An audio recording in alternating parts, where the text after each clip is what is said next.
I get asked quite a bit what tools I use when I'm setting rivets in my bags and purses. So I thought I'd just do a quick video on the different tools I use and how I use them. So first of all, I've got my rivet press, which is what I use mostly when I'm actually setting rivets.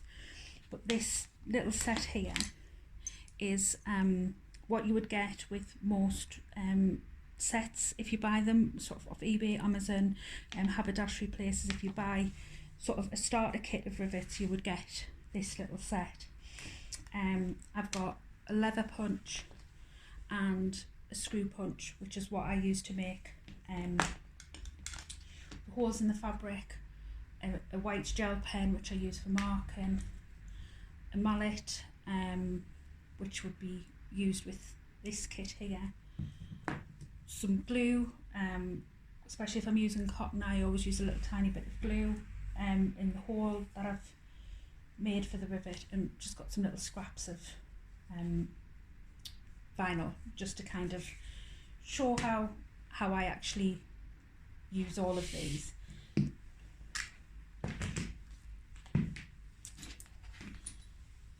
So I just fold this one into 4 to start with, because that's pretty much a sort of generalised thickness that I'd use, especially when making straps and using rivets to kind of set the adjuster strap, the swivel clasps on either end.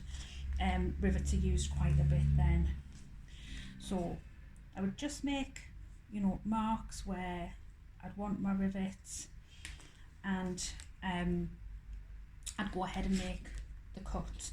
So first you usually get this tool in with the rivet set. So this is your cutting tool. You would literally just place it over the little mark that you've made, bash your hammer down on top of it, and it'll cut through the fabric for you. This is other tool that I use quite a bit. This is a leather punch. Again, you can get these quite often on eBay and Amazon, and quite a lot of haberdashery shops sell them.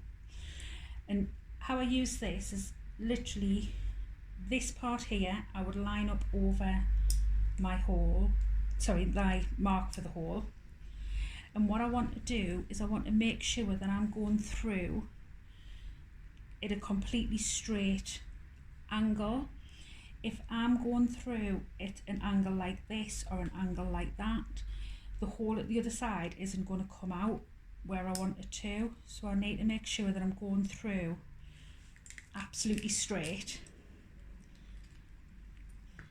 And there's the hole being made there.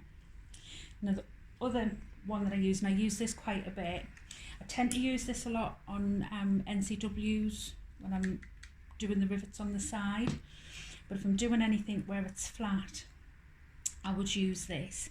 And you literally just place it over the mark that you've made, push down, and it screws into the fabric, pull back out, and you can see there it's made a hole. So now that we've made our holes, we then need to work out what size rivet we're going to use. I use a lot of 8mm rivets. That's these ones here, and this is an 8x8, and I use 8x8 a lot when I'm doing straps and connectors.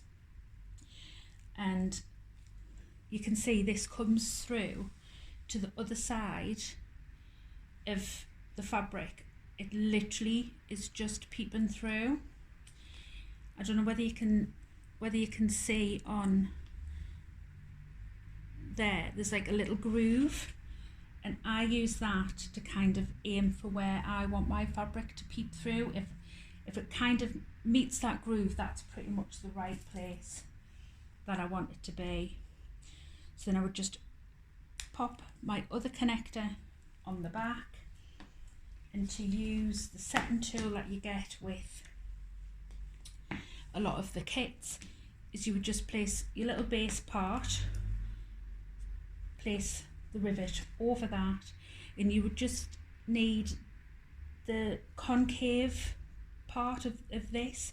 One's straight, one's concave, and that needs to go over the rivet.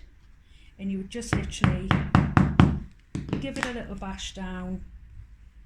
Need to bash it a little touch more. There, and that's set that rivet. And then for the other one, I'm going to use the rivet press. This is just slightly easier, especially if you're setting a lot of rivets. Now what I also do if I'm using cotton is use a little bit of glue, just a little tiny drop on either side. I do it as well sometimes when I'm using vinyl, but definitely if I'm putting rivets into cotton, it just helps it not fray. So I push that through, click that side on, and I'm literally popping that rivet so it sits nicely in that die. This is an 8mm die. I'm using an 8mm rivet, so it fits perfectly. I could use a 9 or a 10mm rivet, that would be fine. You wouldn't want to use a die that was any smaller than the rivet you were using, because what you would end up with would be sort of like lines and dints in the rivet, and it wouldn't obviously look very nice. So just literally place that over the top, press down, and that set that rivet beautifully. So it's really easy. When you're checking to see what sort of size rivet you want, you don't want the rivet being too far through the material, because when you try and set it, it's not going to set right, and it's going to basically, you'll end up with a bump in the back of your rivet. So you need it to literally just come through to where this little groove is. Likewise, if you were setting a rivet in something that was thicker, so I've just folded that sort of 6 times just to show, you know, a lot more thickness. So I've gone through, yeah. You want your rivet to come through to the other side. So if I use an 8mm rivet here, it's literally only just peeping through, and what that might not do is it might not grab this fabric well enough to hold it long term. So I wouldn't use an 8mm in that instance. I would use a 10mm, and there, can you see that's just peeping through to where that groove is. So I know that that's going to set much better, and it's going to hold, it's going to last. You should be able to sort of feel it and hear it click into place when you've got it in the right place. And there, that rivet's set really nice. It's really strong. If the post wasn't long enough, it wouldn't be strong enough, and it probably would eventually pop if there was any sort of strain put on this. Obviously when you're using things with if you're using vinyl and then you're using foam and interfacing on top, it is quite handy sometimes to have a couple of different lengths, just to make sure that you do have the right length to go through. But they're all the tools that I use. That's briefly how I set rivets. If anybody's got any questions, feel free to give me a message, and thanks for watching.